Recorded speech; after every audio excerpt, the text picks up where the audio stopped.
시청자 여러분 안녕하십니까? 김신철 변호사입니다. 채무자가 돈을 갚지 않으면 채권자는 먼저 판결 같은 강제 집행 권한을 확보한 다음에 채무자의 재산에 대해서 강제 집행을 통해서 채권을 회수하게 되는데요. 문제는 채무자의 재산이 어디에 있는지 알 수가 없어서 집행을 할 수가 없다는 겁니다. 그래서 강제집행제도의 실효성을 제고하기 위해서 민사집행법에서는 집행보조 절차를 마련하고 있는데요. 바로 대표적으로 재산명시제도와 재산조회 그리고 채무불이행자 명부 등재제도입니다. 재산명시는 법원이 채무자에게 강제집행이 대상이 되는 현재 채무자가 가지고 있는 재산과 과거에 채무자가 가지고 있다가 처분했던 재산의 목록을 제출하게 하는 제도인데요. 채무자는 명시기일에 법원에 출석해서 재산 목록을 제출하고 재산 목록이 진실한 것임을 선서해야 합니다. 그렇다 보니까 이 재산 명시 명령을 받게 되면 채무자는 큰 압박감을 느끼게 됩니다. 만약에 이 재산 명시 명령을 받은 채무자가 정당한 사유 없이 기일에 출석하지 않는다든지 또 재산 목록의 제출을 거부한다든지 선서를 거부할 때는 20일 이내에 감치에 처해질 수 있습니다. 그리고 또 재산 목록을 제출했는데 허위의 재산 목록을 제출한 경우에는 3년 이하의 징역이나 500만 원 이하의 벌금에 처해질 수가 있습니다. 참고로 명시기일에 불가피한 사정으로 참석을 못하면 모두 감치가 되는 것은 아니고요.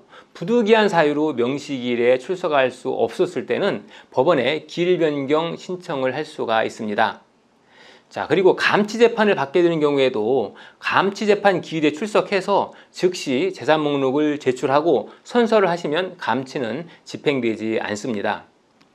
정리하자면 재산 명시 명령이 있을 경우에 채무자는 법원에 출석해서 재산 목록을 제출해야 하고요. 선서를 해야 합니다. 재산 명시기일에 불출석하면 감치재판을 받게 되는데 이 감치기일에 출석해서 선서하고 재산 목록을 제출하면 감치 처분을 받지 않지만 이때도 불출석하거나 정당한 이유 없이 재산 목록을 제출하지 않았던 것으로 인정이 되면 20일 이내의 기간 동안 감치에 처해지게 됩니다.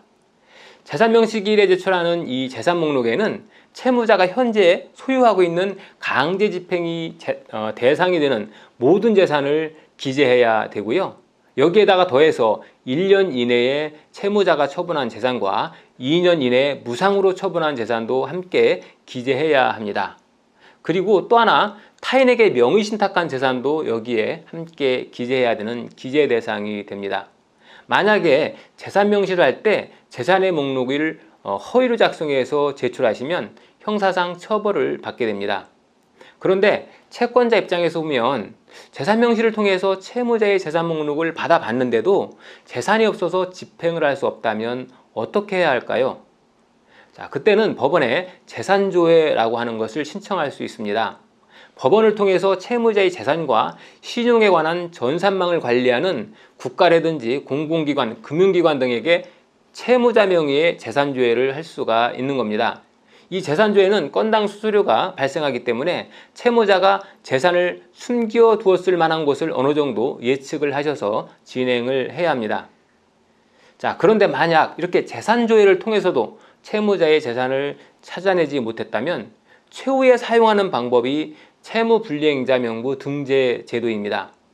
판결이 확정된 후 6개월이 넘도록 채무를 이행하지 않고 있거나 정당한 이유 없이 재산 명시기일에 불출석 또는 재산 목록 제출 거부 이런 것들이 있으면 법원에 채무불이행자 명부 등재 신청을 할 수 있습니다.